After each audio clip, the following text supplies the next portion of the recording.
एक होता है आर्टिस्ट और एक होता है स्टार। एल्विश यादव स्टार है यार। लेकिन आर्टिस्ट के लिए आपने अभी तक राइटिंग की है? कंगना रनौत के लिए लॉकअप लिखा हुआ है सुनील ग्रोवर।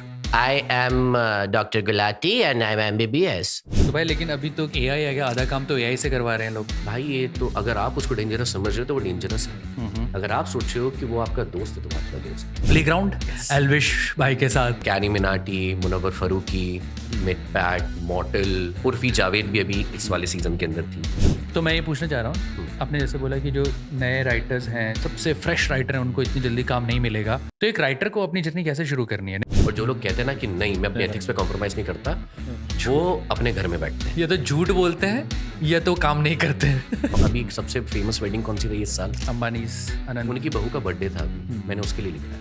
अच्छा। कई लोगों को क्या लगता है ना भाई कि सिर्फ राइमिंग मिला दो, रियलिटी शोज में वो हो गई है राइटिंग। अब दूध बन गया है खीर, अब पंजाब से आ गए हैं रणधीर। भाई ये राइटिंग नहीं होती है। फिर इतने रियलिटी शो लिखे हैं तुमने यार, मुझे एक बात बताओ, सबका ये सवाल रहता है कि रियलिटी शो कितने रियल होते हैं? ये मोस्ट आस्क्ड सवाल है।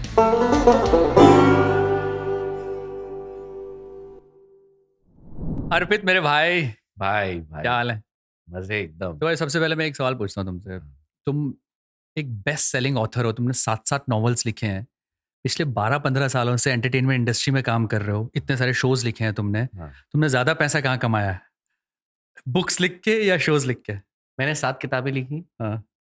और वो जो 7 किताबों से जो मैंने 12 साल में पैसा कमाया है वो एक टीवी शो के अंदर कमा लिया। एक में कमा लिया? एक के अंदर जो एक बड़ा शो किया उसके अंदर कमा लिया। तो शो बहुत अच्छा था या बुक्स? बुक्स बुक्स बहुत अच्छी थी। बुक्स तो बहुत अच्छी सभी बेस्ट सेलर रही है। बेस्ट सेलर रही है। बट ये है हमारा बजट जो हमको नॉवेल राइटिंग के अंदर कम मिलता है। उसके एक सर्टेन परसेंटेज होते हैं जो आपको पैसा मिलता है, लेकिन TV writing generally page you well in India. तो उस हिसाब से ये कंपैरिजन है कि 7 किताबें एक तरफ, उसकी अर्निंग एक तरफ, और एक टीवी शो की अर्निंग एक तरफ। नाम किताब से ज्यादा हुआ है, करेक्ट, लेकिन पैसा इससे ज्यादा मिला है। करेक्ट। तो सबसे पहले मैं बता देता हूँ दोस्तों, विचार एंड वाइब्स में अर्पित वगैरह मेरे साथ हैं। अर्पित और मैं मिले थे ऑलमोस्ट 8-9 महीने पहले, IPL सीजन 2024 के सीजन में। 6 महीने पहले मिले थे हम लोग, अप्रैल में। हम लोग लिख रहे थे IPL का हंगामा फीड का संडे का शो, सुपर फंडे नाम था उसका, जिसमें डिज्नी का एक चैनल है हंगामा, उसमें IPL लाइव जा रहा था संडे के मैचेस। और उसमें मैं और अर्पित मिले, हम लोग लिखते थे, हमने कमेंट्री के काफ़ी सेगमेंट्स लिखे, कमेंट्रीज लिखी। हम लोगों ने बहुत कॉफ़ी साथ में पी, बहुत चाय साथ में पी। करेक्ट। नीचे जा जाके खाना वाना खाया, और रात में लेट घर आए। और सबसे ज्यादा बेस्ट पार्ट होता था जब हम लोग लोअर परेल से लेकर यहाँ तक आते थे, करेक्ट, साथ में ड्राइव करते हुए। करेक्ट। तब जो मजा आता था बात करने में, साहब, मतलब विचार एंड वाइब का सेटअप तभी हो गया था कि हम उसी वक्त पे 6 महीने पहले ही अमित ने मुझे बोल दिया था, भाई ने, कि भाई मेरा एक पॉडकास्ट में शुरू कर रहा हूँ, उसके अंदर आपको आना है, ये वो। तो देखो 6 महीने से इंतजार ही कर रहा था कि कब कॉल आएगा मुझे। शो इतना बड़ा हिट विट हो गया, मैंने बोला अब कब। तो मैंने एक दिन ऐसे ही रैंडमली कॉल कर लिया, मैंने बोला बुलाओ यार। कोई शो हिट नहीं हुआ है, लेकिन हाँ इस वीडियो के बाद हिट हो सकता है। क्या बात है भाई, इतना भरोसा मुझ पे? इतना भरोसा है। मेरे को एक बात बताओ। हाँ। दोस्तों तुम्हें मैं बता देता हूँ कि जो अर्पित है वो बहुत अच्छा नॉवल तो लिखे हैं इन्होंने, इमोशनल रोमांटिक नॉवेल्स हैं तुम्हारे सब। रोमांटिक है, कुछ रोमांटिक थ्रिलर है, कॉमेडी है, ड्रामा है। बट अर्पित बहुत अच्छा, क्योंकि हमारी मुलाकात एक क्रिकेट शो के दौरान भी, IPL के दौरान भी, अर्पित बहुत अच्छा नॉलेज रखते हैं क्रिकेट के बारे में। और इसीलिए 2023 ODI वर्ल्ड कप में you are officially cricket expert with ICC। Yes, तो ICC के एक प्रोजेक्ट के ऊपर मुझे थम्स अप कंपनी ने अपना ऑफिशियल क्रिकेट एक्सपर्ट रखा था। क्या बात है। और उनके जितना भी सोशल मीडिया कैंपेन वगैरह सारी चीजें होती थी, वो मुझसे होकर ही गुजरती थी। अच्छा। हाँ। तो उसमें राइटिंग किस तरह, थोड़ा सा हम राइटिंग के बारे में बात करते हैं। तो दोस्तों ये पॉडकास्ट जो होने वाला है, ये बहुत अमेजिंग पॉडकास्ट होने वाला है। इंडस्ट्री के बारे में, पब्लिशिंग हाउस के बारे में, ऑथर एज एन ऑथर कैसा पर्सपेक्टिव रहता है एक राइटर का, एक इंडस्ट्री का राइटर जो होता है, जो एंटरटेनमेंट इंडस्ट्री में काम कर रहा है, नॉन फिक्शन शोज में जो अपने राइटिंग करता है, उसके रिगार्डिंग बहुत सारे क्वेश्चंस, बहुत सारी मस्तियाँ और बहुत सारी अमेजिंग कॉन्वर्जेशन होने वाली है अर्पित के साथ आज। तो हम शुरुआत इसी से कर लेते हैं। आपने बहुत कमाल के नॉन फिक्शन शोज लिखे हैं, जैसे लॉकअप एकता कपूर प्रोड्यूसर थी, हाँ कंगना उनकी होस्ट थी, उस शो की होस्ट थी। हाँ आपने डांस प्लस लिखा है, हाँ रिसेंटली आपने लिखा प्लेग्राउंड yes. एल्विश भाई के साथ, अरे भाई hashtag Elvish army. One of the best persons to work with, अच्छा, एल्विश यादव। हाँ, आप बहुत कम लोग होते हैं ऐसे जिनका नेचुरल ह्यूमर, वो कुछ भी बोलेंगे आपको हंसी आएगी, and that is Elvish Yadav. अच्छा, तो ये जो भी सारे शोज किए हैं ना, मतलब इनमें जैसे लॉकअप के अंदर कंगना रनौत के साथ में काम करने का एक्सपीरियंस बहुत अच्छा था। और किन किन आप मेरे को ऐसा बताइए, किन किन होस्ट या किन किन आर्टिस्ट के लिए आपने अभी तक राइटिंग की है, और सबसे ज्यादा मजा किसके साथ करने में आया? मैंने जो कुछ बड़े लोगों के साथ में जो मुझे लगता है जिनके साथ में मैंने काम किया है, सुनील ग्रोवर, उनके लिए मैंने लिखा है, काफ़ी लिखा है, और टीवी शोज़ के लिए भी लिखा है, उनके शोज़ भी लिखे हुए हैं।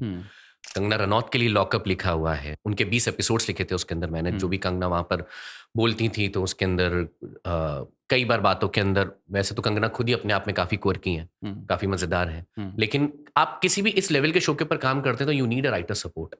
तो वो मैं करता, जैसे मेरी एक लाइन बड़ी वायरल हुई थी उसके अंदर, स्टैंड अप हुआ था, जो सबसे पहला कंगना का एपिसोड था, उसके अंदर कंगना के स्टैंड अप की एक लाइन थी कि जब से लोगों को पता चला कि मेरा एक शो आ रहा है, लोग 5 उंगली मिलाकर हाथ जोड़ रहे हैं मुझसे, 6 उंगली वालों को अभी भी हाथ जोड़ना बाकी है। तो इससे लोग अपने आप समझ गए कि किसके बारे में बात हो रही है, and that line went viral. अच्छा, ये तुमने लिख के ये मैंने लिखी थी। क्या बात है। तो ये वाला शो लिखा था। उसके अलावा क्रिकेट के अंदर काफ़ी लोगों के लिए लिखा है, रिटन फॉर वीरेंद्र सहवाग, इरफान पठान, हर्षा भोगले, सौरव गांगुली, युवराज सिंह, गौतम गंभीर, मोहम्मद कैफ। तो इनके लिए अलग अलग प्लेटफॉर्म के ऊपर काम जब भी किया है, और जो भी अलग अलग शोज के ऊपर किया है उसमें लिखने का मौका मिला। लेकिन अभी हाल ही में मैंने 2 seasons back to back playground के फिनिश हुए। करेक्ट, प्लेग्राउंड अमेज़न मिनी में आता है, अमेज़न मिनी में, जो अब अमेज़न में एमएक्स प्लेयर हो चुका है। अच्छा, तो अभी हाल ही में एक महीने से, करेक्ट, तो हाँ, उसमें एल्विश, कैरी मिनाटी, मुनव्वर फरूकी, मिटपैट, मॉटल, उर्फी जावेद भी अभी इस वाले सीजन के अंदर थी। तो वो इन सभी लोगों के लिए लिखने का मौका मिला और बड़ा मजेदार रहा। लेकिन मुझे पर्सनली है ना, एल्विश यादव के लिए लिखने बड़ा मजा आता था। मैं है ना, मतलब लिटरली अपनी टीम से भी ये कहता था, और हर कोई इस चीज से एग्री करता है कि एक होता है आर्टिस्ट और एक होता है स्टार। एल्विश यादव स्टार है यार, वो आदमी स्टार है। क्यों क्या यार? वो नेचुरली बंदा इतना फनी है, वो उसकी आप टाइमिंग देखो, कुछ भी देखो। अगर आपने एल्विश यादव का बिग बॉस का भी कुछ देखा होगा ना, ही इज सो गुड। तो मुझे, आप कभी भी किसी भी ऐसे इंसान के लिए लिखते हो ना, जो एक एक लाइन को निभाना जानता है, आपका काम एज अ राइटर बहुत आसान हो जाता है। करेक्ट। जैसे एल्विश यादव की मुझे टोन पता है कि वो किस तरीके से बात करेगा, तो मैं उसी टोन के अंदर उसको लिखता हूँ। जैसे उसका एक, अगर आप सोचो कि मैं हर किसी के लिए लिखने का एक पैटर्न थोड़ा सा अलग होता है। एल्विश के लिए लिखने का बड़ी खड़ी बोली है, हरियाणवी बोली, कि ओ भाई तू बता क्या चल रहा आजकल, अरे वो तो बालक है, सुधर जाएगा। ये स्टाइल है एल्विश यादव की बात करने। मुझे पर्सनली इस स्टाइल के अंदर लिखने में बड़ा मजा आता है। मेरी टीम वाले बोलते हैं कि भाई मतलब एल्विश के लिए कुछ लिखवाना है, अर्पित से लिखवाओ, और अर्पित से एल्विश यादव वाली स्टाइल के अंदर ही नरेशन करवाओ, तो उन लोगों को भी बड़ा उनको पता चल जाता है। तो जो दूसरे मेंटर्स होते थे टीम के अंदर, मिटपैट बोलता था कि अरे यार, ये अर्पित जब एल्विश की वो करके लिखता है और जब नरेशन करता है तो ऐसा लगता है कि एल्विश ही बैठा हुआ है। तो मेरे हिसाब से वो बहुत जबरदस्त एक्सपीरियंस रहा। It's because of the kind of personality that Elvish Yadav is. एक एक लाइन टिका के बोलता है, बंदा हर चीज को लेकर इतना ज्यादा ओपन है कि हाँ, इसको परफॉर्म करना है, ऐसे करेंगे, ऐसे करेंगे। The best part about Elvish Yadav is, वो कभी किसी भी चीज के लिए मना नहीं करता, और वो इंसान खुद के ऊपर भी जोक्स लेना जानता है और दूसरों के ऊपर भी जोक्स मारना जानता है। He is that quirky, one liners का किंग है यार वो। एल्विश यादव ने कभी ऐसा बोला तुमको कि यार अर्पित क्या लाइन लिखी यार, मजा आ गया बोल के? अभी हाल ही में बोला, ये पूरे सीजन 4 के अंदर कई बार बोला। तो एल्विश यही कहता था कि यार, मतलब कई बार ये होता है ना, कई बार आप स्क्रिप्ट लिख कर देते हो, कई बार बंदे के खुद के भी थॉट्स होते हैं, और एक राइटर ईनियर पे भी बैठता है कि वहां पर कुछ चीजें चल रही होती है और आपको एक फनी कमेंट पास करवाना है, तो मैं तुरंत एल्विश को ईनियर के अंदर बताता था कि ये चीज बोलनी है, और वो वहां से बोलने के पहले कई बार वो हंस देता था। क्या होता है ना कि इन सारे शोज के अंदर जो राइटर की जरूरत होती है ना, वो तब ज्यादा होती है जब आपको कॉमेडी डिलीवर करवानी है। करेक्ट। सिंपल सी लाइन्स डिलीवर करवानी, तो वो तो बंदा खुद से भी लिख देगा। लेकिन अगर कॉमेडी आपको चाहिए और उसी बंदे की टोन में चाहिए, अभी आप ये चीज बताओ, एल्विश के लिए अगर एक कॉमेडी की लाइन लिखनी है, तो क्या आप वो जॉनी लीवर वाली टोन के अंदर लिख सकते हो? बिल्कुल नहीं। अगर आपको कंगना के लिए एक लाइन लिखनी है तो क्या वो आप किसी और एक्ट्रेस की टोन के अंदर लिख सकते हो? नहीं, आपको उस कैरेक्टर से ट्रू होकर उस चीज को लिखना होता है।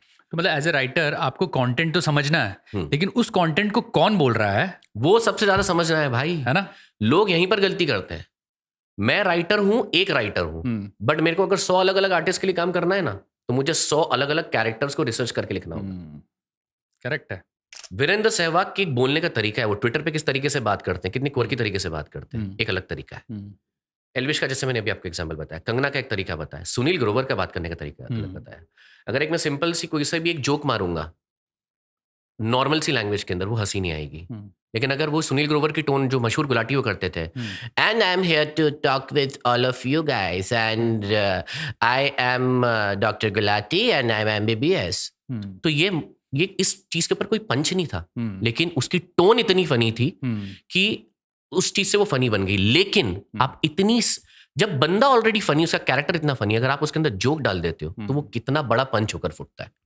करेक्ट, ये चीज जाननी बहुत जरूरी। इसीलिए हर एक कैरेक्टर को पढ़ना, समझना, उनके वीडियोस देखना, उनके शब्द पकड़ना कि वो कौन से शब्द यूज करते हैं। जैसे मुझे कई बार लोगों ने बोला कि अर्पित है ना एग्जैक्टली बहुत यूज करता है, एक्चुअली बहुत यूज करता है। किसी को अर्पित के लिए लिखना है तो इन 2 शब्दों को पढ़ना पड़ेगा कि यार अर्पित इस तरीके से बात करना पसंद करता है, अमित के कुछ और वर्ड्स होंगे। तो आप जिसके लिए भी लिख रहे हो, आप उसकी टोनालिटी पकड़ो, उसके 10-15 वीडियो से स्टडी करो और लिख डालो, फिर आता है राइटिंग का मजा। करेक्ट, तब आपको नरेट करने में भी मजा आता है, सामने वाले को सुनने में भी मजा आता है। मैं नरेशन में आ रहा था क्योंकि आई एम श्योर हमारा ये पॉडकास्ट सुनेंगे या देखेंगे बहुत सारे ऐसे बडिंग राइटर्स भी, और इंडस्ट्री में भी कुछ राइटर्स होंगे। मैं चाहता हूँ वो भी ज़रूर देखें। अगर आप यहाँ तक पहुँचे, आप लोग देख रहे हैं, तो ये शेयर कीजिए उनके साथ जो राइटिंग कर रहे हैं या जो करना चाहते हैं, क्योंकि आज बहुत सारी कॉन्वर्जेशन ऐसी होगी जो इंडस्ट्री के अंदर की होंगी। बहुत सारी चीज़ें आपको पता चलेंगी, how to deal with producers, directors, है ना, प्रोडक्शन हाउसेस। एक इम्पॉर्टेंट एस्पेक्ट राइटर का जो I really appreciate about Arpit, जब हम बात कर रहे थे, अर्पित ने एक्टिंग सीखी है सिर्फ इसलिए कि वो स्क्रिप्ट को अच्छे से नैरेट कर सके, जो अभी हम बात कर रहे थे। क्योंकि मुझे लगता है राइटिंग का एक बहुत इंपॉर्टेंट एस्पेक्ट है नरेशन भाई। क्योंकि मैं आई कम फ्रॉम थिएटर बैकग्राउंड, तो मैं तो स्क्रिप्ट बोलता हूँ, मैं लिखता भी हूँ, तो मैं स्क्रिप्ट जब नरेट करता हूँ तो आधा प्रॉब्लम वहीं सॉल्व हो जाता है जब हम बोल रहे हैं। बिल्कुल, उस थॉट को कैसे कन्वे, जैसे तुमने अभी बोला कि मैं अगर एल्विश यादव के लिए लिख रहा हूँ तो एल्विश की स्टाइल में बोलूंगा, ताकि प्रोड्यूसर को पता चल जाए और एक बार को वो बोलेगा तो वो कैसा लगेगा। हाँ, है ना। अभी तुमने जैसे मशहूर गुलाटी का, मशहूर गुलाटी नहीं, मशहूर क्या नाम है, मशहूर गुलाटी का कैरेक्टर करके बोला तुमने। तो कम से कम जो हमारी स्क्रिप्ट अप्रूव कर रहे हैं, B director, creative director, producer, उनको आइडिया मिल जाता है और आप एज ए राइटर एक आपका एडेड एडवांटेज हो जाता है। अगर आप एक बहुत अच्छे नैरेटर हो, बहुत अच्छी स्क्रिप्ट्स लोग वो करके छोड़ देते हैं। बिना नरेशन अच्छा नहीं होता तो उनको पता ही नहीं चलता। नहीं पता चलता भाई, नरेशन होना, नरेशन प्रोड्यूसर्स को पता ही नहीं चलता इसका आउटपुट कैसा रहेगा। भाई एक मजेदार बात बताऊं मैं, हाँ बताइए, फिर इस पे आऊंगा मैं। वो जो तुम्हारा डिसीजन था कि मेरे को एक्टिंग सीखनी है, I just want to know this craft just to better my writing. तो मैं सबसे पहले ये वाली बात बोलता हूँ, फिर मैं उसी टॉपिक के ऊपर आता हूँ। हाँ भाई, इस इंडस्ट्री के अंदर हजारों अच्छे राइटर आपको मिलेंगे और इसमें कोई दो राय नहीं है, कोई दो राय नहीं। लेकिन वो लोग कई बार अपने स्क्रिप्ट के नरेशन के लिए लोगों को पैसा देते हैं, क्योंकि उनसे उस तरीके से नरेट नहीं हो पाता जिस तरीके से उन्होंने लिखा है। ये भी एक बिजनेस है। अच्छा, लिख कोई रहा है, नरेट कोई और कर रहा है। सही बता रहा हूँ भाई, ये बहुत चल रहा है इंडस्ट्री में। अच्छा, स्पेशली फिल्म्स के अंदर और ओटीटी के अंदर। टीवी के अंदर तो बंदा रोज का मजदूर बन जाता है, कई बार जाके रोज नरेट करके आता है। तो पता है कि हाँ तू ही लिख रहा है, तू ही नरेट कर दे भाई। अब जब आप 6000 एपिसोड का काम कर रहे हो तो थोड़ी ना नरेटर को रखोगे, क्या कमाओगे और क्या दोगे। बट टीवी और ओटीटी के अंदर ये बहुत होता है कि लिखा मैंने, तू जा नरेट कर, तू नरेट बहुत अच्छा करता है, कर गया। नरेटर लिख नहीं सकता, लिखने वाला नरेट नहीं कर सकता, लेकिन जहां पर ये दोनों क्वालिटीज मिल जाती मजा आ जाता है। अब मैंने आज से 10-11 साल पहले बैरीजॉन एक्टिंग इंस्टीट्यूट से सौरभ सचदेवा सर हैं, जब अब उनका खुद का एक इंस्टीट्यूट है, द एक्टर्स ट्रूथ करके, मैंने उस वक्त पे भी यही चीज बोली थी कि मुझे कभी एक्टर नहीं बनना है, मुझे लेकिन एक्टिंग का क्राफ्ट सीखना है। ताकि एक एक्टर जब एक्टिंग करता है तो वो एक स्क्रिप्ट को किस तरीके से देखता है, किस तरीके से परसीव करता है, क्या उसकी अंडरस्टैंडिंग होती है एक स्क्रिप्ट को लेकर। And this is more about fiction. Correct. कि वो आर्ट सीखना बहुत जरूरी है कि जब आपको पता है कि आप किसके लिए स्क्रिप्ट लिख रहे हो, आप एक्टर के लिए स्क्रिप्ट लिख रहे हो या आर्टिस्ट के लिए लिख रहे हो, है ना। करेक्ट। आप जिसके लिए भी स्क्रिप्ट लिख रहे हो वो उसको किस तरीके से पढ़ने वाला है, किस तरीके से परफॉर्म करने वाला है। जब वो चीज आपके दिमाग में क्लियर हो जाती है ना, आपका आधा काम वहीं पर ही आसान हो गया। करेक्ट है। आपको पता है कि ये आपको पता है कि एक्टर का पॉइंट ऑफ व्यू क्या रहने वाला है, राइटर का पॉइंट ऑफ व्यू क्या रहने वाला है। मैंने 2 बार एक्टिंग इसलिए सीखी है ताकि मैं अपनी राइटिंग को मजबूत कर पाऊं, अपने नरेशन को मजबूत कर पाऊं। बहुत सही है यार। एक सिंपल सी चीज को अगर आपने सही पॉज के साथ में नहीं बोला, स्पेशली इन कॉमेडी, कई बार बहुत महान पंच होता है, महान जोक होता है कि मतलब लोग हंस हंस के लोटपोट हो जाए, और उधर आपने सही कॉमा नहीं लिया, सही फुल स्टॉप करके पंच नहीं बोला, जोक नहीं बोला, लोग बोलते हैं क्या था, तू तो बड़ा माहौल बना रहा था कि बढ़िया शानदार वाला जोक है, इस पे हंसने की बात कर रहा था तू। और comedy is all about one time. Correct. आपने पहली बार में जोक नहीं फुटा ना, दूसरी बार में आप अच्छे से भी पढ़ दोगे तो फिर किसी को हंसी नहीं आएगी, सस्पेंस जा चुका। करेक्ट। तो इसीलिए नरेशन मैं आज भी बोलता हूँ, मैं 2 बार ड्राफ्ट में काम करूंगा, लेकिन किसी भी मीटिंग में जाने के पहले 5 बार पढ़ता हूँ, वो जरूरी है भाई। आप एक 19 स्क्रिप्ट को अच्छे से पढ़ दोगे ना, वो 21 लगने लग जाती है। बिल्कुल सही बोला। और 21 स्क्रिप्ट को ढंग से नहीं पढ़ा ना तो आपके लग जाते हैं। ये है भाई पूरा गेम। बहुत सही बोला। मैं भी एनिमेशंस लिखता हूँ, हाँ है ना। शुरुआत तो मैंने ट्रांसलेशन अडेप्टेशन से की थी, बट पिछले काफ़ी सालों से original script, screen play, dialogues भी लिखता हूँ। तो एक चैनल के लिए लिख रहा था, तो शुरू में वर्कआउट नहीं कर रहा था। मैंने बोला क्यों वर्कआउट नहीं कर रहा है, और मैं तब नया नया एनिमेशन ओरिजिनल लिखना शुरू हुआ था। फिर मैंने नरेशन किया। कैसा नरेशन किया, मैं पहले ना सिर्फ पढ़ के आ रहा था, फिर मैंने एक्टिंग करके नरेशन किया। जो कैरेक्टर बनाया था ना, और एनिमेशन कैरेक्टर लाउड होते हैं, तो पहले मैं नॉर्मल पढ़ रहा था, फिर मैंने ना एक्टिंग करनी शुरू कर दी। तो भाई उनको पसंद आने लगा, और वो एक्चुअली जब उसको डबिंग करवाया गया, चीजें की गई, तो वो उनको पहले स्क्रिप्ट में मिल गया, क्योंकि एनिमेशन का उनको फ्लेवर और फील पूरा नरेशन में आ गया। तो मुझे लगा भाई नरेशन तो फुल खुल के करना चाहिए भाई, जो कैरेक्टर वैसे, क्योंकि मैंने आवाज निकालनी शुरू कर दी। फिर उनको मेरे नरेशन में इतना मजा आने लगा।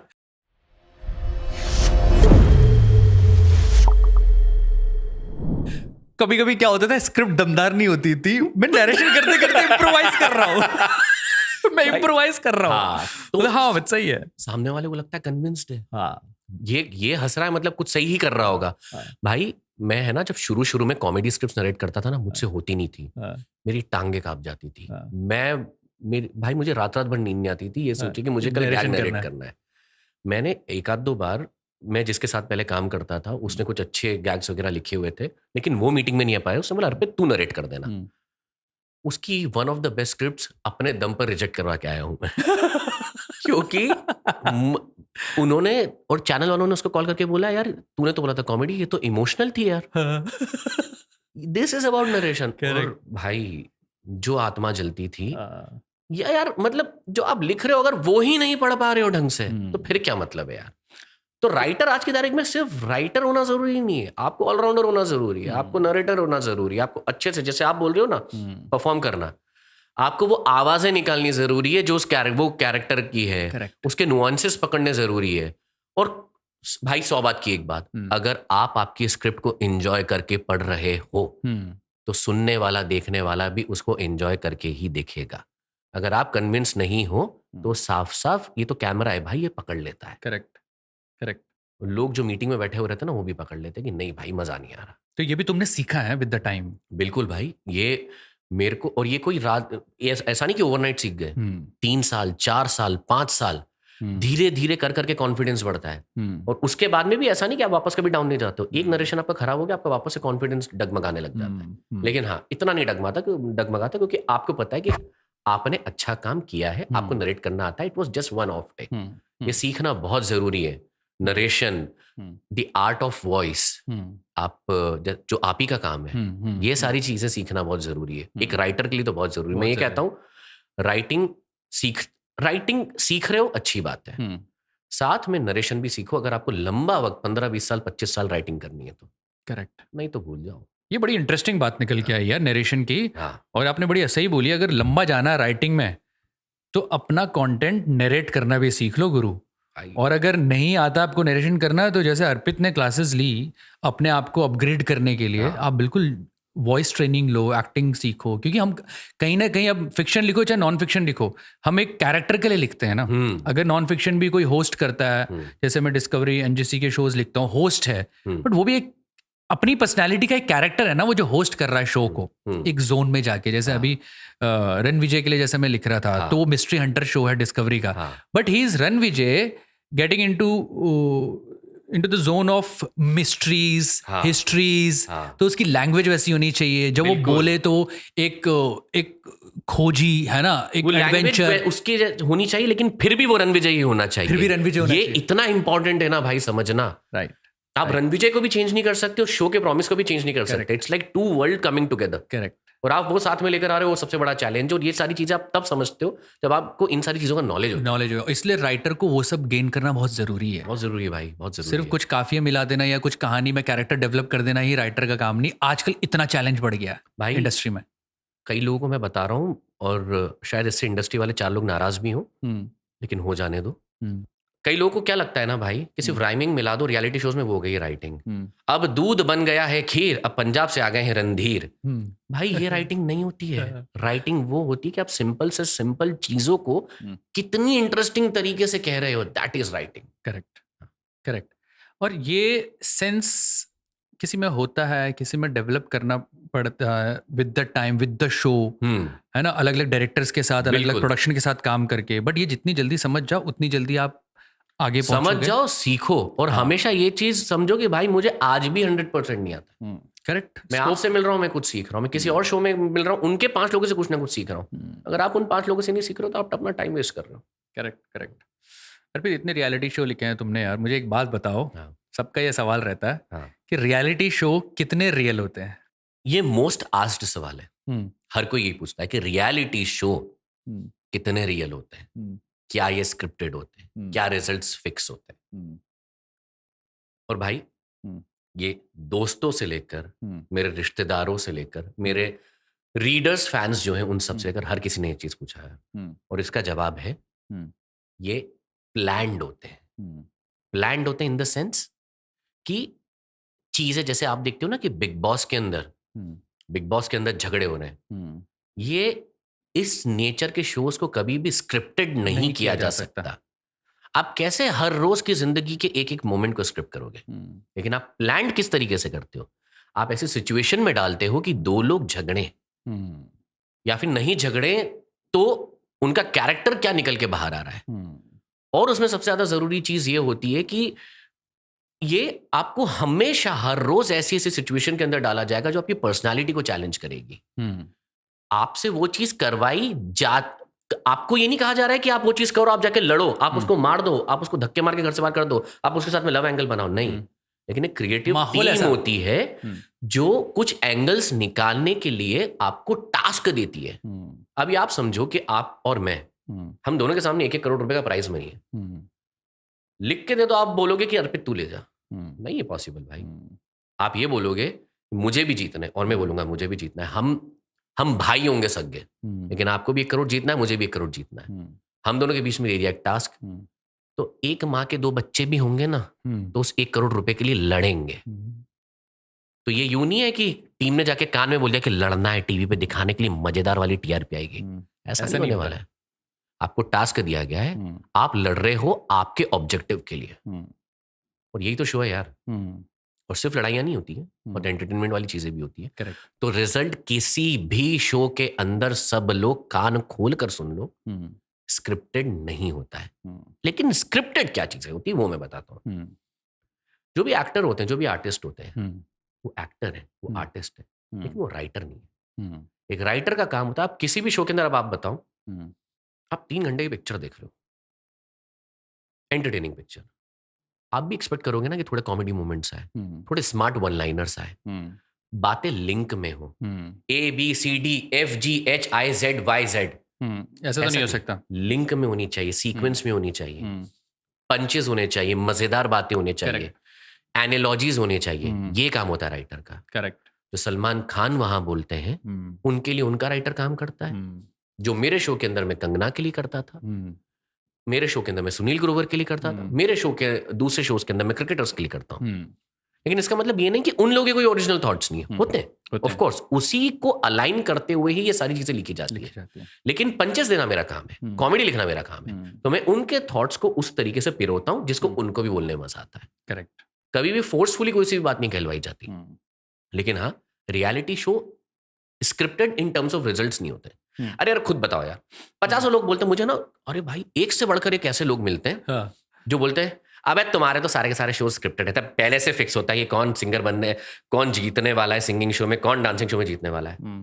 कोई लल्लू सा, लप्पू सा सिंगर एक बड़े रियलिटी शो का विनर बन जाएगा तो क्या प्रोडक्शन हाउस और चैनल की आन के ऊपर बात नहीं आएगी? बिल्कुल। वो भी चाहेंगे ना कि जो सबसे ज्यादा टैलेंटेड हो वो जीते। हाँ, हो सकता है कि जो टॉप 3 है चैनल को लगता हो कि यार इसमें से इसको जीतना चाहिए, इसमें से इसको जीतना चाहिए, बट अल्टीमेटली उनमें से कोई एक जीत रहा है। फिर वो वोटिंग, आजकल तो वोटिंग हो गई है ना, सब वोटिंग होती है, वोटिंग के बेसिस पे ही चीजें हो रही होती है और हर शो के अंदर अलग अलग होती है। हमारा जो शो है प्लेग्राउंड, उसके अंदर जबरदस्त वोटिंग होती है और ये तो हमने हमारी आंखों से देखा हुआ है। नंबर्स में यहाँ पे रिवील नहीं कर सकता कितने, किसी शो में हजारों में होती है, किसी शो में सैकड़ों में होती है, किसी शो में लाखों में होती है, लेकिन होती है वोटिंग।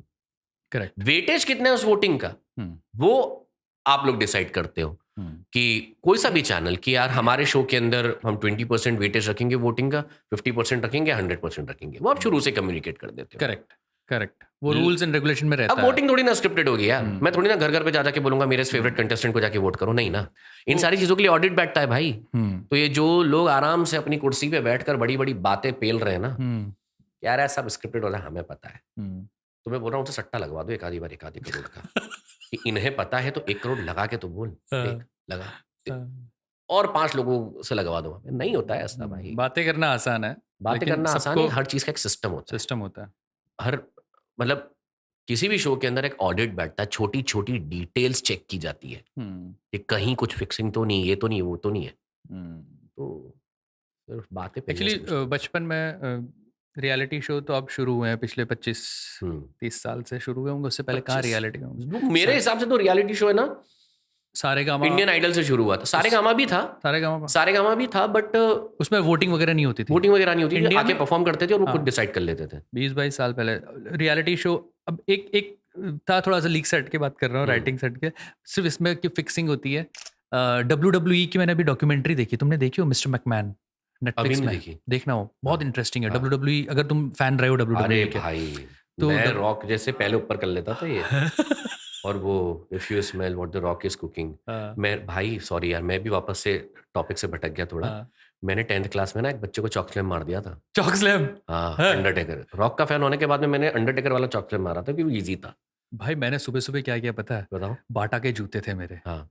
तो मैंने एक मूव सीखा था कि मतलब ऐसे पाँव ले जाके ऐसे मारने का, और मैंने बोला तेरे कंधे पे रखूंगा।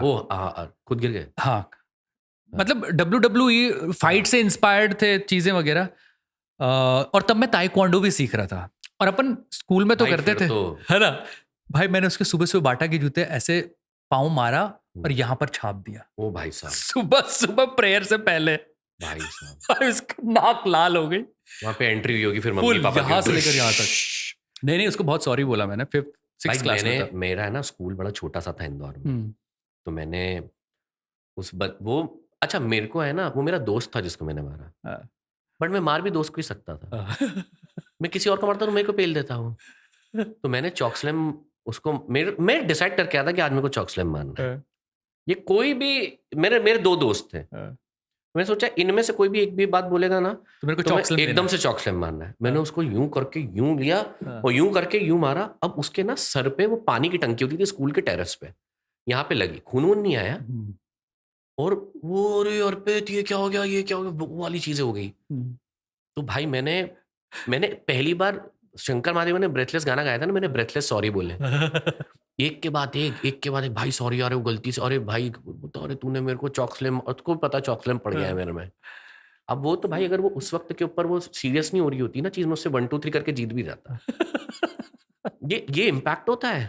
हम कभी यार जो भी 90s किड अगर ये कह रहा है कि मैं किसी वक्त के ऊपर, स्पेशली लड़के, मैं रॉक, स्टीवन ऑस्टिन, अंडरटेकर, केन या ट्रिपल एच नहीं बनना चाहता था, तो वो महा झूठा आदमी है भाई। मैंने ट्रिपल एच की तरह यूं करके भी किया है, निकला नहीं, बात अलग है, बट होता है। तो WWF नाम चेंज करने का एक और रीज़न ये था, ऐसे मैं बता रहा हूँ, एक ना wild life federation, world wild life fund करके जो था, वाइल्ड लाइफ वालों का था, उस वजह से भी उनको चेंज करना पड़ा। डॉक्यूमेंट्री देखोगे ना तुम, मिस्टर मैकमैन हाँ, उसमें है।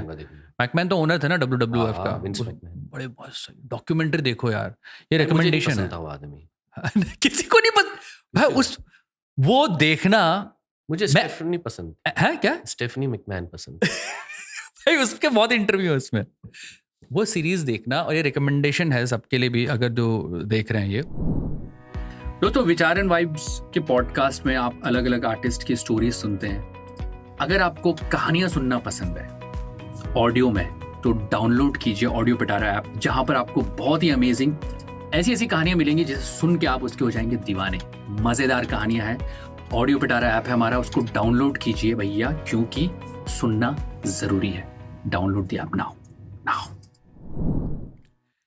भाई आजकल जो चल रहा है ना, इन्फ्लुएंसर, ये सब चीजें, उसमें एक तो पता चलेगा दे वर द इनिशियल इन्फ्लुएंसर भाई, जो उस वक्त से।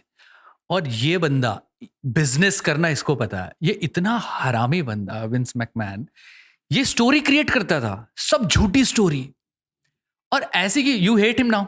हाँ यार, वो उसकी पर्सनालिटी भी वैसी थी, लेकिन उसे सब क्रिएट कर रखा था मुझे। और भाई जब वो देखोगे ना उसकी, ये कंटेंट है भाई, ये कंटेंट है। उसने ऐसा कंटेंट 40 साल पहले बना दे, जो आजकल लोग बना रहे हैं ना इन्फ्लुएंसर, उसने 40 साल पहले बना के करोड़ों अरबों रुपए छाप के निकल गया बंदा। कंट्रोवर्सी भी बहुत रही उसके साथ, बहुत डॉक्यूमेंट्री देखोगे तुम तो पता चलेगा। ये गया वो गया, बहुत चीजें हुई हैं, बट वो राइटर, ये वो था जबरदस्त था भाई जिसने मतलब मेरे को है ना उस आदमी से चिढ़ की हुई थी, पता है। हाँ। उसने एक आधी बार, मुझे एग्जैक्टली तो याद नहीं है, लेकिन तब तो छोटे ही थे, और तब आप लोगों के लिए जो भी एक थोड़ा बहुत एंगल, लव एंगल रहता है आपके लिए, वो WWE ही रहता था, जिसमें देख के थोड़ा लगता है हाँ यार अच्छी बात।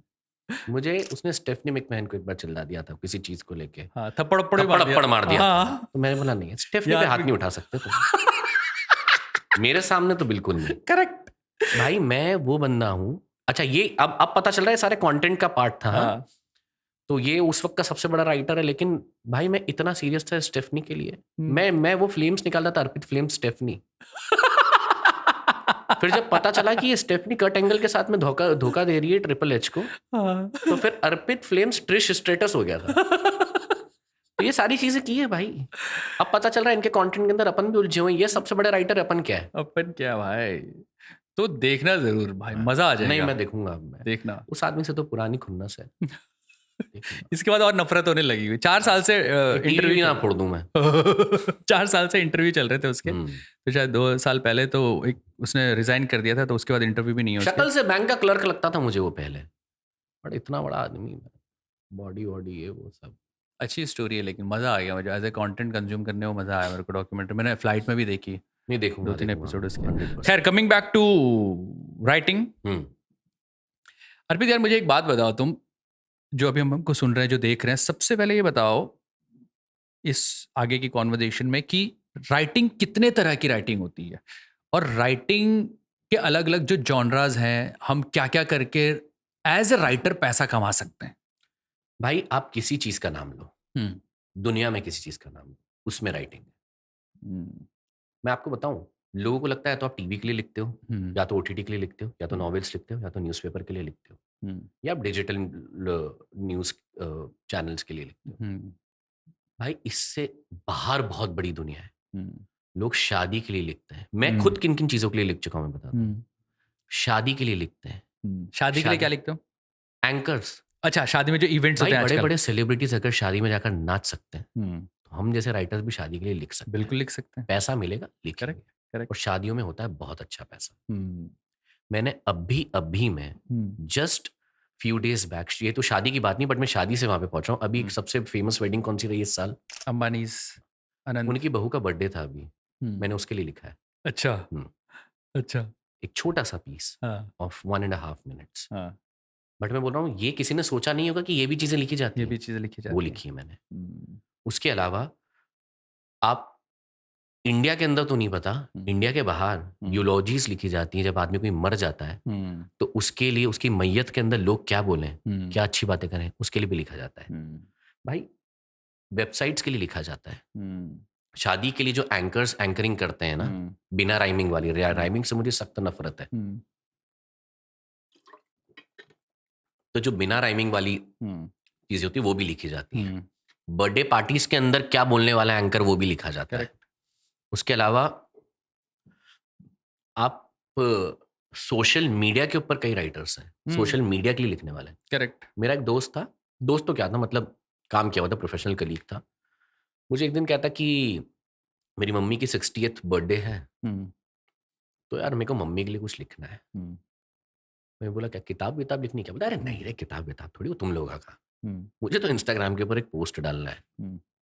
मैं बोला लिख दे। बोलता नहीं यार पर्सनलाइज होना चाहिए थोड़ा सा। मैंने बोला इंस्टाग्राम जिसमें इतना छोटा सा राइटअप जाता है तो उसमें क्या पर्सनलाइज करेगा। बोलता नहीं यार लिखना है, तो तू लिख देगा। मैं बोला भाई मैं तो राइटर हूँ और मैं तो लिखने का पैसा लेता चार्ज करता हूँ। बोला तू लेना। भाई मैंने 8 लाइन लिखी है सिर्फ, उसका 5,000 रुपया कमाया है। या से 3 साल पहले की बात कर रहा हूँ मैं। तो ये भी काम है, करेक्ट है, ये भी लिखा जाता है। करेक्ट है। ऐसी कई चीजें जो लिखी जाती है। ये जो क्रिकेट कमेंटेटर्स होते हैं ना, ये भी अपने राइटर्स रखते हैं। यार अभी आप ये चीज बताओ, आकाश चोपड़ा का भी शायद कोई राइटर होगा। बिल्कुल। वो जो वन लाइनर्स देते हैं, दर्शक बने फील्डर, फील्डर बने दर्शक, वो भी शायद किसी राइटर ने लिख के दी होगी शायद। वीरेंद्र सहवाग जो इतना सब कुछ लिखते हैं, और मैं तो क्रिकेटर्स के लिए लिख चुका हूं तो मुझे पता है कि इन सबके भी सेट ऑफ राइटर्स होते हैं जो उनके लिए लिखते हैं। तो हर चीज में राइटिंग है भाई। और क्योंकि आजकल कंटेंट का ज़माना है, आपके घर में दादा दादी से लेकर मम्मी पापा से लेकर भाई बहन से लेकर बच्चे भी, किड्स कंटेंट कितना बन रहा है। हाँ हर कोई कंटेंट कंज्यूम कर रहा है, अपने अपनी तरह का कंटेंट कंज्यूम कर रहा है। हाँ तो स्कोप मतलब डिजिटल से लेकर टीवी फिल्म्स तो चलो ठीक है, लेकिन डिजिटल में भी आप अपने किसी भी शहर में हो, वहाँ के लोकल प्रोडक्ट को लेकर कुछ कंटेंट इंटीग्रेट करके अपना कंटेंट बना सकते हो, उसके लिए कुछ लिख सकते हो। बिल्कुल, बहुत चीजें लिखी जा सकती है यार। किड्स कंटेंट, वो कोको मेलन के वो चीजें चलती रहती हैं, उसके लिए भी राइटर्स हैं। वो जो छोटे छोटे से वीडियोस बनते हैं उसके लिए, भाई साहब स्पिरिचुअल लेवल पे भी राइटिंग होती है आजकल। बिल्कुल हो रही है। जो भगवान होते हैं, महाराज जी होते हैं, उनके जितने भी प्रोग्राम्स होते हैं उनके लिए भी राइटर्स होते हैं। गाने के लिए राइटर्स होते हैं। आप, मैं वही तो बोल रहा हूँ, मैं बोल रहा हूँ रैंडमली 4 चीजें बोलो ना। आप रैंडमली 4 चीजें बोलो। आप ही के रूम के अंदर आप किसी 2 चीजों को देखो। ये जो आपके ये इतने ब्यूटीफुल ब्यूटीफुल जो कोट्स है ना, इसके लिए भी राइटर्स हैं। मैंने एक और कौन सा वियर्ड काम किया हुआ पता है? टी शर्ट के ऊपर जो मैसेजेस होते हैं ना, 2-2 3-3 वर्ड वाले, मैंने वो भी लिखा है। एक टी शर्ट के मैसेज को लिखना 500 रुपया मिलता है। अच्छा। हाँ, ये भी काम है भाई राइटर का। क्या बात है। पत्रिका, शादी की पत्रिका लिखने के लिए भी राइटर्स होते हैं। हर चीज में राइटिंग है भाई, हर चीज में राइटिंग है। करेक्ट है। और मतलब अगर एक राइटर अगर ये चीज तय कर लेना कि मुझे पैसा कमाना है और अच्छे से कमाना है, तो बस लगा रहे, हर वो कमा सकता है भाई पैसा, है ना। ऐसी कोई चीज नहीं जिसके अंदर राइटर की जरूरत नहीं है। आप मुझे एक चीज तो बताओ जिसके अंदर राइटर की जरूरत नहीं है। एडवर्टीजमेंट के लिए कॉपी राइटर्स होते हैं। आप टीवी की बात करो, टीवी विजुअल टीवी एड की बात करो, आप प्रिंट एड की बात करो, भाई वो जो लिखा रहता है ना, वो 5 फुट 7 इंच का लड़का हूँ, कलर गेहुआ, इसके लिए भी राइटर्स होते हैं। क्लासिफाइड्स, ये जो आजकल प्रॉपर्टी ब्रोकर्स जो है ना, जो एक बंदा बड़ा फेमस हुआ था, यहाँ पे घर चाहिए बनवा दूंगा, ये चाहिए बनवा दूंगा, ऐसे कई प्रॉपर्टी ब्रोकर्स आजकल आ गए मार्केट में जो अपने इंस्टाग्राम कंटेंट चलाने के लिए, उन्होंने भी अपने राइटर्स रखे हुए महीने की पगार पे। तो राइटिंग हर चीज में, जहां जहां सांस ली जा सकती है वहां वहां राइटर की रिक्वायरमेंट है। करेक्ट। ऐसी कोई जगह नहीं जहाँ पे राइटर की रिक्वायरमेंट नहीं है। तो भाई लेकिन अभी तो क्या कहते हैं, एआई आ गया, आधा काम तो एआई से करवा रहे हैं लोग। तो उसमें तुम्हारा क्या कहना है? AI it's what it is for writers, क्या है ये? भाई ये तो अगर आप उसको डेंजरस समझ रहे हो तो वो डेंजरस है। अगर आप सोच रहे हो कि वो आपका दोस्त है तो वो आपका दोस्त है। आप चैट जीपीटी को यूज करो, चैट जीपीटी आपको यूज ना करे, बस ये होना चाहिए। आजकल तो बुक्स भी लिखवा रहे हैं, क्योंकि तुमने बुक लिखी है तो आजकल तो लोग बुक लिखा रहे हैं ऐसे। चैट जीपीटी की भी एक लिमिटेशन है भाई। वो मैं बोल रहा हूँ वो शायद 90-95% तक भी चले जाएगा काम करने के लिए। लेकिन जो 5% की ओरिजिनलिटी जो सिर्फ आपका दिमाग सोच सकता है ना, वो आप ही का दिमाग सोच पाएगा। आप जब तक चैट जीपीटी को कमांड नहीं दोगे, वो उसके ऊपर नहीं लिख पाएगा। करेक्ट है। आपको चलते फिरते ऐसे बात करते करते 5 थॉट्स आ गए होंगे, वो चैट जीपीटी को नहीं आते। आप जब तक उसको नहीं बोलोगे तब तक वो काम नहीं करेगा। और आप तो जो आप कोई सी भी चीज लिख रहे हो, मेरे हिसाब से तो जो राइटर्स अगर उसको यूज भी कर रहे हो तो कोई बुरी चीज नहीं है यार। क्यों नहीं करना चाहिए? करो ना। हर कोई कर रहा है आज की तारीख में चैट जीपीटी यूज, लेकिन अपने ओरिजिनल थॉट्स को बेटर करने के लिए यूज करो। जो थॉट्स हमें सबसे पहले हमारे दिमाग में आते हैं ना, आपको चैट जीपीटी, अभी भी लोग एक चीज नहीं समझ पा रहे, चैट जीपीटी राइटिंग को बेटर करने में यूज करता है। वो आपको नए और ओरिजिनल थॉट्स दिमाग से नहीं दे सकता। अगर आपने एक चीज लिखी है एक पेज की, आप उसको चैट जीपीटी को बोलोगे कि इसको थोड़ा ब्यूटीफुल कर दे, इसको थोड़ा फनी बना दे, इसको थोड़ा क्वर्की कर दे, इसको थोड़ा विटी कर दे, वो आपको 5 ऑप्शंस देगा। उसके बाद में भी आप बोलोगे इसको थोड़ा ऐसा कर दे, वैसा कर दे। इट्स लाइक आप एक दर्जी के पास में जा रहे हो, यहाँ से छोटा कर दे, यहाँ से बड़ा कर दे, इसको थोड़ा सा यहाँ से फैला दे, इसको यहाँ पे ये चीज थोड़ी सी कारीगरी कर दे। चैट जीपीटी ऊपर की कारीगरी करने में काम आएगा, करेक्ट, लेकिन वो कभी भी आप, और अगर आपने ये चीज सोच ली ना कि मैं अपना सारा का सारा काम चैट जीपीटी से करवा के देखूंगा, जबान है मेरी, 6 महीने के अंदर आप आपके अंदर के राइटर को भूल जाओगे, आप नहीं लिख पाओगे। करेक्ट। तो इसलिए आप लिखो, चैट जीपीटी से उसको बेटर करने के लिए मदद करो। और ऐसा नहीं कि चैट जीपीटी कुछ बहुत ही नया कॉन्सेप्ट है। जो भी राइटर, मेरे जैसे नॉवेल राइटर्स जो हैं, हम लोग बेसिकली हिंदी भाषी लोग हैं, right? we think in Hindi, we are good in English, we are decent in English, but we are not from US, we are not from Australia, जो इसके सबसे पहले दिमाग के अंदर वो इंग्लिश में थॉट आता हो। तो हम भी तब भी एडिटिंग के लिए सॉफ्टवेयर तो यूज करते ही थे ना, वो उस वक्त पे हमारा चैट जीपीटी था। समझ रहे हो मेरी बात मैं क्या कह रहा हूँ? कि वो एडिटिंग कर देता था, थोड़ी सी ब्यूटीफाई कर देता था लैंग्वेज। तो कई लोग ये चीज पहले भी करते थे। ग्रामरली नाम का सॉफ्टवेयर है, ऐसे कई सॉफ्टवेयर थे जो पहले करते थे। अब चैट जीपीटी आपको मदद करेगा और आपको उसकी मदद लेनी भी चाहिए, लेकिन अपने ओरिजिनल थॉट्स को इंटैक्ट रखते हुए। उतना ज्यादा डिपेंडेंट भी नहीं रहना, वरना आप बहुत जल्दी अपनी ओरिजिनलिटी खो दोगे, है ना? आप 100% खो दोगे। अगर आप सिर्फ चैट जीपीटी के भरोसे हो ना, तो शायद आप साल भर अच्छे से काम कर लोगे, साल भर बाद आपको कोई घास नहीं डालने वाला। अभी आप एक चीज बताओ, आप और मैं, एक राइटिंग के लिए मैं स्पेसिफिकली बोल रहा हूँ, आप और मैं एक मीटिंग के अंदर बैठे हुए हैं, हम दोनों एक मीटिंग के अंदर बैठे हुए हैं, उधर आपसे किसी ने, प्रोड्यूसर ने या चैनल ने पूछ लिया कि यार इसके ऊपर क्या चीजें हो सकती है, कुछ बताओ इस आइडिया पे, इस स्टोरी में और क्या किया जा सकता है। तो आप क्या बोलोगे? 2 मिनट रुको, मैं मोबाइल खोल के चैट जीपीटी से पूछता हूँ। वो तो वो भी पूछ लेंगे। अगर आपके अंदर का राइटर ही उस वक्त पे स्पॉन्टेनियसली जवाब नहीं दे पाया, तो फिर उनको तो फ्री पड़ रहा है चैट जीपीटी, वो आपको लाखों में पैसा क्यों पे करेंगे? तो इसीलिए आपके अंदर की ओरिजिनलिटी कभी भी नहीं होनी चाहिए भाई।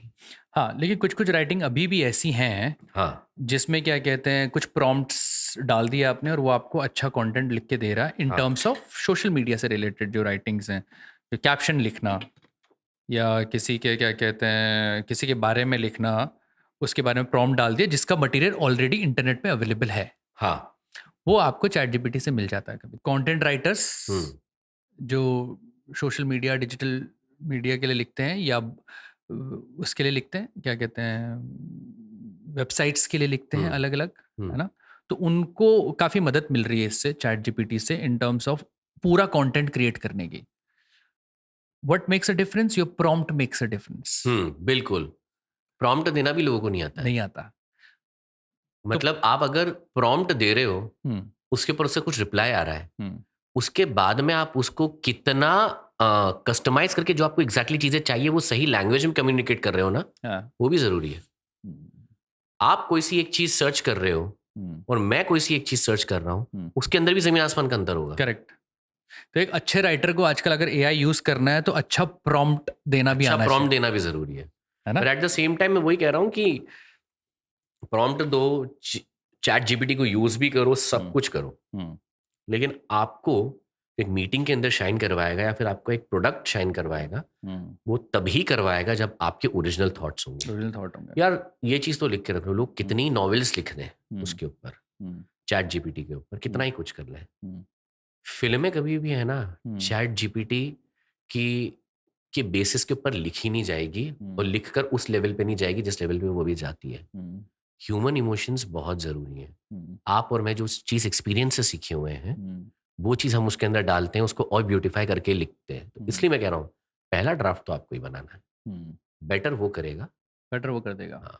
तो इस चीज़ के लिए आप चैट जीपीटी यूज़ कर सकते हैं, बट पहला ड्राफ्ट, पहला थॉट आपको अपने अंदर से निकालना पड़ेगा, और उसको एनहांस करने के लिए, उसको ब्यूटिफिकेशन के लिए आप चैट जीपीटी की हेल्प ले सकते हो। उसके बाद भी आप बिल्कुल चेक करना ज़रूरी है, क्योंकि बहुत सारी स्क्रिप्ट्स, जैसे मैं भी अपने ऑडियो पिटारा में, जो हमारा ऑडियो प्लेटफॉर्म है, उसमें मैं बहुत अलग अलग राइटर्स के साथ काम करता हूँ, नए नए राइटर्स के साथ काम करता हूँ। वो लोग चैट जीपीटी छाप के दे देते हैं। हाँ, वो और पता भी चल जाता है, पता है, पता चल जाता है भाई, क्योंकि मैंने भी बहुत सारा काम कर लिया पिछले 1-2 साल। Semicolon, this that, there is a pattern of ChatGPT जो हमेशा यूज करता है। Correct. और देख के पता चलता है दिस इज चैट जीपीटी, उसने कितना ही अच्छा दिया होगा। हाँ। आप उससे दूसरी बार काम नहीं करवाओगे। अरे कहानियाँ मैं पढ़ के बता सकता हूँ ये ऑनलाइन निकाली हुई है क्या, क्योंकि अभी इतना चीज़ कर लिया। तो जो नए राइटर्स हैं, जो राइटर बनना चाह रहे हैं, वो कभी भी ऐसा काम करके मत दो कि जिससे पता चल जाए यार ये चैट जीपीटी का काम है। पहले ना गूगल ट्रांसलेट का होता था। हाँ, अभी वही चीज़ कि गूगल से उतार गया, विकिपीडिया का दे दिया यार इसने, दे दिया, बस। तो अभी वो चैट जीपीटी हो गया। एक और चीज है भाई,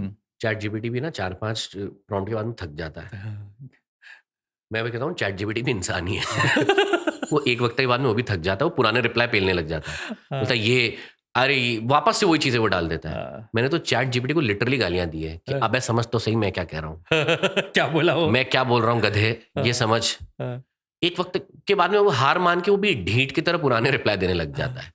और अच्छा, अगर आप रोमांस लिखते हो, आप देखो अमित, ऐसा नहीं है कि आप रोमांस भी लिखते होंगे, आप हॉरर भी लिखते होंगे, आप एडवेंचर भी लिखते होंगे, आप थ्रिलर भी लिखते होंगे, नहीं। आपका एक या दो जॉनर के अंदर जो मेन काम होता है एज अ राइटर, कॉमेडी लिखते होंगे, तो जैसे मुझे कॉमेडी के काम मिलते हैं, मुझे रोमांस के काम मिलते हैं, मुझे हॉरर के कभी काम नहीं मिलते हैं। तो अगर मैं कॉमेडी और रोमांस के लिए, मेरा वो रोज लिखने का काम है, मैं रोज अगर चैट जीपीटी पे सर्च करूंगा ना, 5 या 7 दिन के बाद में सब कुछ रिपीटेटिव आने लग जाएगा। That is why original thoughts are very important.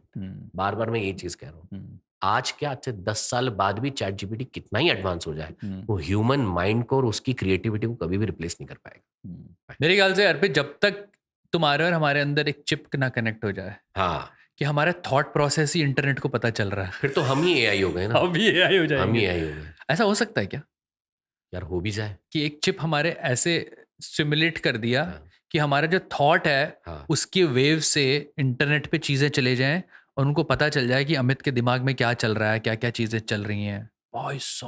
भाई मैं है ना, उस दिन अपने आप को रूम में बंद कर लूंगा है, क्योंकि जो मैं लोगों को देख के मेरे दिमाग में विचार आने लग जाता है।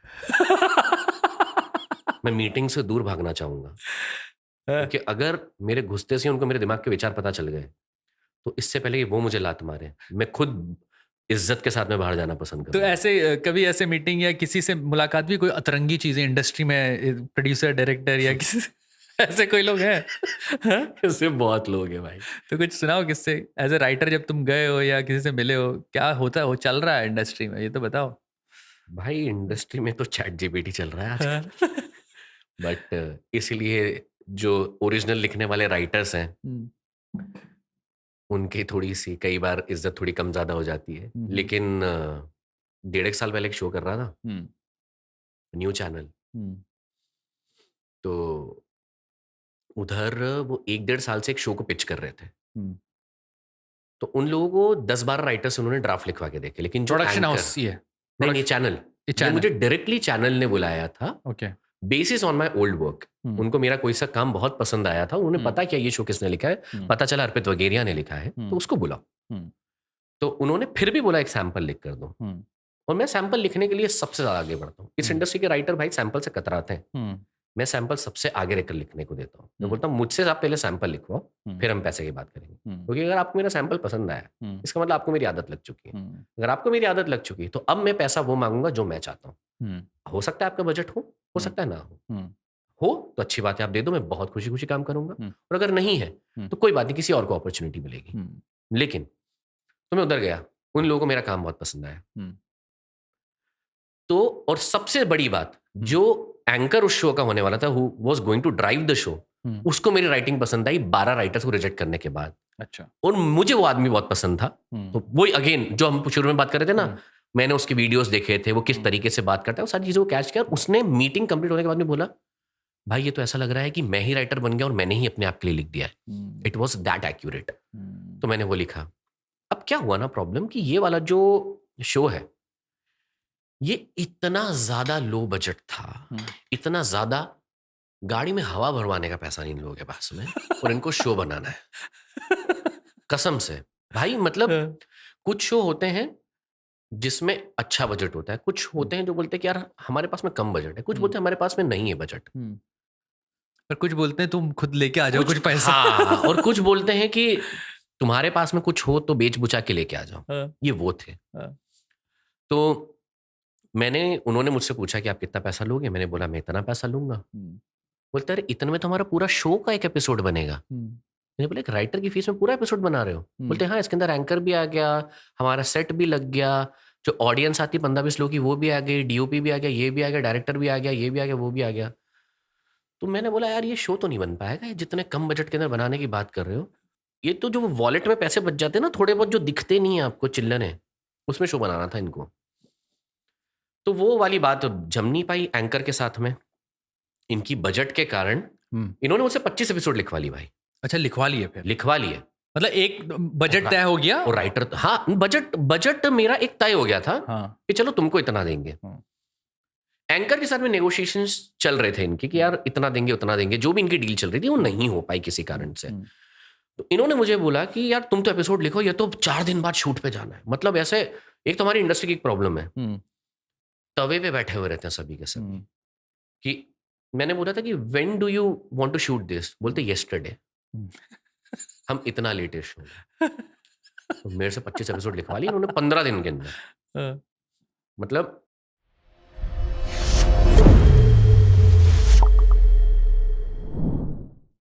सोना खाना पीना घर वाले सबको साइड में करके मैं वो काम कर रहा था। मेरे को शाम को याद आता था कि मेरा सुबह का खाना मैं भूल चुका हूं। तो इतने 15 दिन के अंदर 25 एपिसोड इनको लिख कर दे दिए, और फिर पता चला कि अब वो एंकर ही नहीं है। अब मैं तो 25 एपिसोड लेके तैयार, मेरी बिलिंग तैयार। बोलते नहीं हम, और साथ में जो दूसरा प्रोड्यूसर को जिसको ये दे रहे थे चैनल वाले, उसने भी बैक ऑफ कर दिया। बोलते इतने कम बजट में थोड़ी ना बना पाएंगे।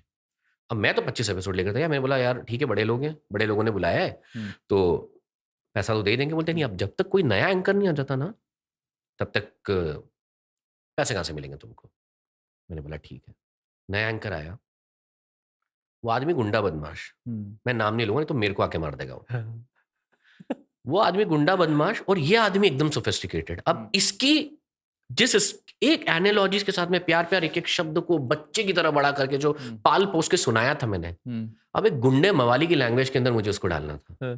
अब एक गुंडे मवाली की लैंग्वेज के अंदर अगर मेरे को डालना है तो सोचो कि वो कितना डिफिकल्ट काम है। पूरी 25 एपिसोड को रीराइट करना है भाई, वो इतना बड़ा काम है। कि 4-5 महीने के बाद में आया, मैंने बोला 25 एपिसोड का पैसा तो मिलेगा, लोन्स तो क्लियर होंगे।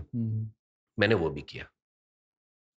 तो नए एंकर के हिसाब से नए एंकर के साथ में मैंने कर दिया। मैंने अपने ईमान को बेचा सबसे पहले, फिर अपने क्रिएटिविटी को रखा साइड में, और फिर मैंने बोला अब लिखो। कभी कभी ऐसा करना पड़ता है ना, एज ए राइटर करना पड़ता है भाई। और जो लोग कहते हैं ना कि नहीं मैं अपने एथिक्स पे कॉम्प्रोमाइज नहीं करता, वो अपने घर में बैठते हैं। या तो झूठ बोलते हैं या तो काम नहीं करते हैं या फिर वो अपने घर में बैठते हैं। हाँ वही, घर में बैठते हैं। और जो घर में बैठे हुए लोगों से बेटर है कि आप आपका थोड़ा ईमान बेच के कभी कभार काम कर लेना चाहिए। क्योंकि अगर मैं अपने बच्चे की स्कूल की फीस भरने के लिए जा रहा हूँ तो मैं ये नहीं बोल सकता मैं अपने एथिक्स साथ में लेकर आया हूँ। मुझे 1 साल की फीस, ये रहे मेरे 4 एथिक्स, नहीं होता भाई। पैसे आपको भरने पड़ेंगे, बिल्स भरने पड़ेंगे, इसलिए कभी कभी वो काम करना पड़ता है, करना पड़ता है यार, जरूरी है। यार अगर आप शाहरुख खान नहीं हो ना तो आपको कई बार शाहरुख खान के पास में भी चॉइस नहीं होती है। लेकिन अगर आप शाहरुख खान नहीं हो ना, आपका कोई हक नहीं बनता है बोलने का कि मैं सिर्फ और सिर्फ यही काम करूंगा। आपको हर वो काम करना चाहिए। मेरे तो 25 एपिसोड अटके हुए थे यार, जिसके पीछे मैंने इतनी मेहनत की थी। करेक्ट। अब वो करने के बाद में जब मैंने इनको स्क्रिप्ट भेजी, बोलते यार स्क्रिप्ट तो अच्छी पड़ी, उसकी टोनैलिटी नहीं है। मैंने बोला टोनैलिटी में क्या चाहिए आपको? बोलते तो गालियां बकता है। मैंने बोला गालियां तो बक लेगा ना वो खुद से, मैं कहां से डालूं? डाल दो। मैं बोला तुम चाह रहे हो, ये इंडस्ट्री तो इतनी सेंसिटिव है कि हम ये सेक्स तो बहुत दूर की बात, किस की बात कर लो ना तो हाय तोबा हो जाता है। अरे नहीं किस कैसे हो रहे? नहीं ऐसी बातें होती है। उस इंडस्ट्री के अंदर एक चैनल मुझे बोल रहा है गालियां लिखो। तो मैंने बोला गालियां चाहिए तो लो।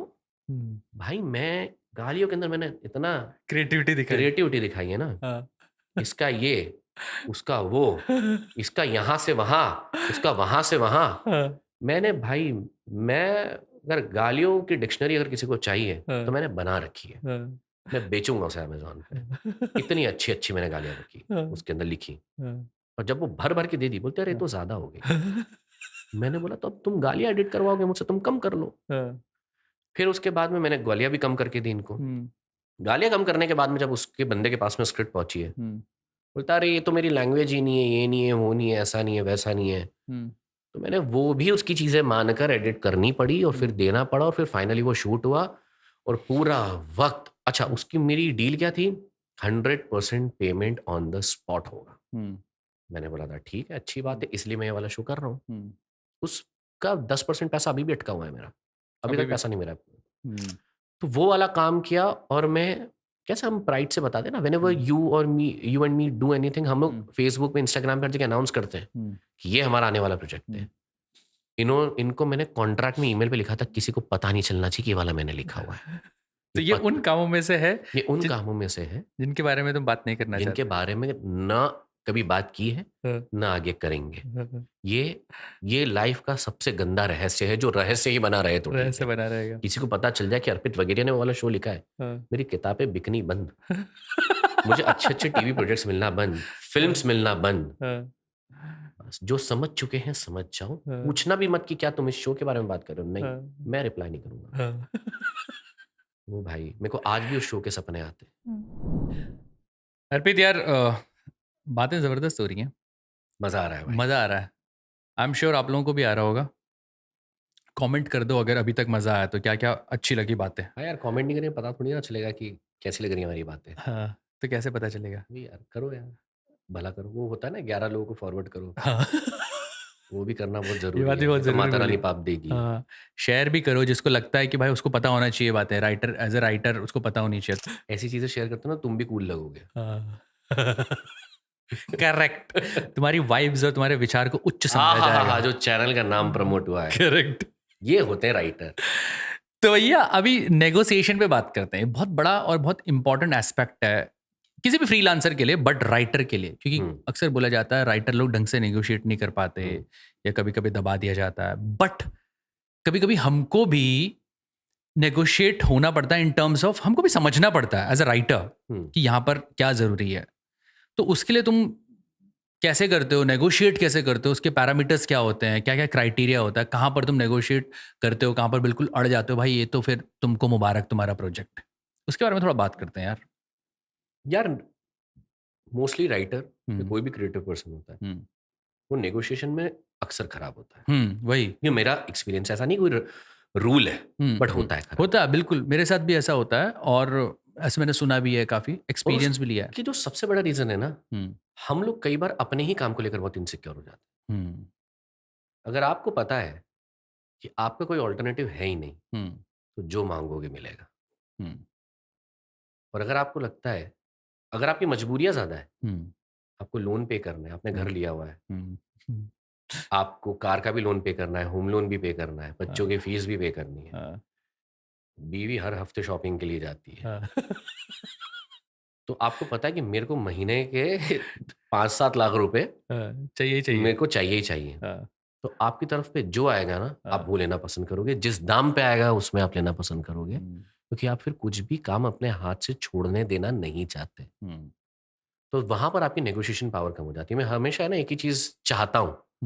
हम कहते हैं ना, कई बार हम भगवान से मांगते हैं, मैं ये मांगता हूँ भले ही मैं महीना 2 महीना खाली रहूं, लेकिन जब आए ना तो 2 शोज इकट्ठे आए। क्योंकि मेरे को अगर एक पैडिंग है कि मेरे को दूसरा शो भी मेरे हाथ में, ये वाला भी मेरे शो में हाथ में, तो मैं इधर इसलिए अच्छे से नेगोशिएट कर पाऊंगा क्योंकि ये हाथ में, और इधर मैं इसलिए अच्छे से नेगोशिएट कर पाऊंगा क्योंकि ये हाथ में। और अगर दोनों मेरे, और ये मेरा बेस्ट रहेगा नेगोशिएशन का, मैं इससे अच्छा नेगोशिएट कभी नहीं कर पाऊंगा, क्योंकि मुझे पता है मैं ये नहीं तो ये कमा रहा हूं, ये नहीं तो ये कमा रहा हूं।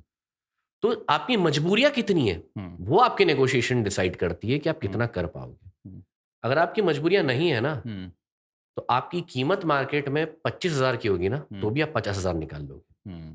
लेकिन अगर आपकी मजबूरियां बहुत है और अगर आपके लाख रुपए की कीमत है ना, तो 25 भी नहीं निकाल पाओगे। क्यों? क्योंकि आप फॉलो अप उतने लोगे।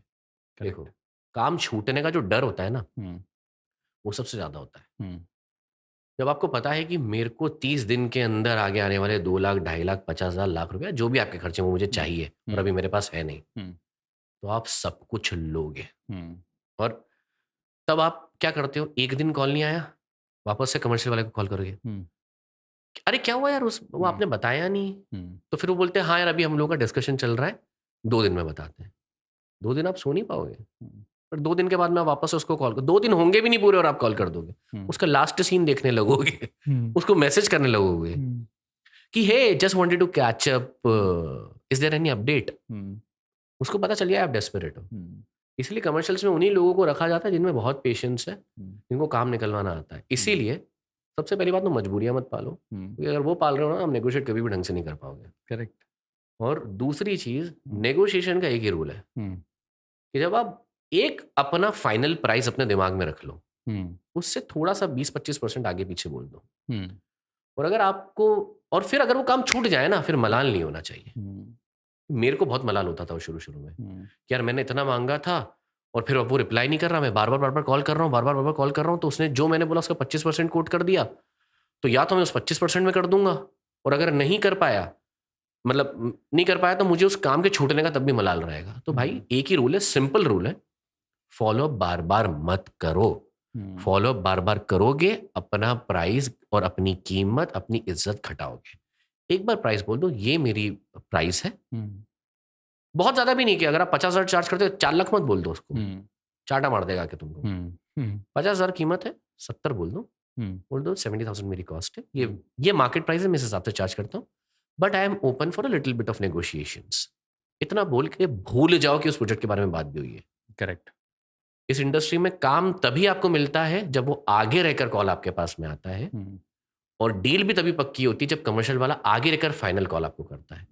वरना आप एड़ी छोटी का जोर लगा लो, आप उस डील को क्लोज अपने प्राइस के आसपास कर ही नहीं पाओगे। करेक्ट। तो ये है simple rule of negotiation, do not be desperate. Desperation show मत करो। मत करो, हो भी रही है ना, सर खुजाल लो, दोस्त के साथ चले जाओ, 2 पैग लगा लो कहीं जाके, कुछ कर लो, खुद को चाटे मार लो, लेकिन डेस्परेशन शो मत करो, क्योंकि सामने वाला उसी का ही वेट कर रहा है। करेक्ट। और ये क्रिएटिव लोगों के लिए सबसे बड़ी प्रॉब्लम आती है। यार अगर आप काम, मुझे एक चीज बताओ, मॉल के अंदर जाते हो, कोई सी चीज खरीदते हो, 10,000 रुपए की ज़ारा से शॉपिंग की, बोलते अरे नहीं यार 7,000 लगाओगे तो ही लूंगा, वरना नहीं लूंगा। बोलते मत ले। तो आपको यहाँ पे ज़ारा बनना है, मैं इतना लूंगा, हल्का फुल्का आगे पीछे चलेगा, इससे ज्यादा नहीं भाई। देना है तो दे, वरना किसी और को दे। अब मेरे पास में जब भी किसी कमर्शियल वाले का आता है ना, एक तो मैं बोल रहा हूँ कि हर कमर्शियल वाले की क्वालिटी होनी चाहिए। हमारे पास बजट नहीं है, हमारे पास बजट नहीं है, हमारे पास बजट नहीं है, इनकी पहली लाइन होती है। तो मैं किसी भी कमर्शियल वाले कॉल आता है ना, मैं उसको यही बोलता हूँ सबसे पहले कि भाई कैसे हो, क्या, तो आप पहले जल्दी जल्दी आपकी वो वाली लाइन बोल दो, हमारे पास बजट नहीं है, फिर उसके बाद आगे कॉन्वर्सेशन स्टार्ट करते हैं। यार इस प्रोजेक्ट में तो बजट नहीं है, इस प्रोजेक्ट में तो बजट नहीं है, कहीं बजट नहीं है भाई, कहीं बजट नहीं है। 500 करोड़ मेरे को लगता है बाहुबली भी जब बनी होगी ना, तो भी किसी ने तो प्रभास को बोला होगा कि यार ये वाले प्रोजेक्ट में बजट नहीं है, क्योंकि उसकी नेगोशिएशन अच्छी थी, उसने 34 करोड़ ले लिया। तो बजट कहीं नहीं होता भाई, सिर्फ 1 फरवरी को ही होता है भारत का। उसके अलावा कहीं किसी के भी पास में बजट नहीं होता। तो डेस्परेशन शो मत करो, सिंपल रूल है। काम पाने की जितनी चाहत है, बहुत ज्यादा चाहत है, तो फाइनल प्राइस ही बोल दो पहली बार में, कि उससे नीचे जाएगा तो आपको भी मलाल नहीं हो। ये चीज होती है भाई, डेस्परेशन शो करोगे मारे जाओगे। बट आपको ऐसा भी लगता है कि हमेशा थोड़ा बजट बढ़ा के बोलना चाहिए, है ना? क्योंकि कम तो होगा ही ना अल्टीमेटली, क्योंकि उनका भी थोड़ा सेटिस्फैक्शन होता है कि मैंने इतना कम कराया। उनका तो काम ही वो है। अगर आपने गलती से किसी भी कमर्शियल वाले को बोल दिया भाई ये वाला प्रोजेक्ट मैं फ्री में करूंगा, बोलेगा नहीं यार 2 फ्री में कर दे। ये उनका होता है, नेगोशिएशन उनका जबरदस्त रहता है भाई। और अगर आप बोलोगे 2 फ्री में करूंगा, बोलेगा जिंदगी भर हमारे लिए फ्री में काम कर ले। यही होता है भाई, उनको अपनी जॉब जस्टिफाई करने की, इसने जो बोला मैं उससे नीचे लेकर आ गया थोड़ा सा। मतलब देखो कमर्शियल वाले हैं ना, हमेशा माँ के ऑपोजिट होते हैं। माँ को बोलते हो मेरे को 2 रोटी खानी है, वो 3 रखेगी। कमर्शियल वाले को 3 बोलोगे, वो 1 रखेगा। माँ हमेशा ज्यादा देगी, कमर्शियल वाला हमेशा कम देगा। तो वो माँ का ऑपोजिट है भाई। क्या बात है। तो ये ही चीज है जो आपको हमेशा ध्यान रखनी है। मत डेस्परेट हो। और इन सबसे ज्यादा जरूरी है कि अगर आपको आपके काम पे कॉन्फिडेंस है ना कि मेरा काम बहुत अच्छा है, आप चाहे जो कुछ हो जाए, आपको वो प्राइस मिलेगा जो आप डिजर्व करते हो। उनके पास में 25 चीजें होती हैं। मार्केट लो चल रहा है, आप तो टीवी का हाल देख ही रहे हो, ओटीटी नई जगह है, फिल्म अभी वर्क कहाँ कर रही है, तो बजट कहाँ है भाई? कहीं भी नहीं है।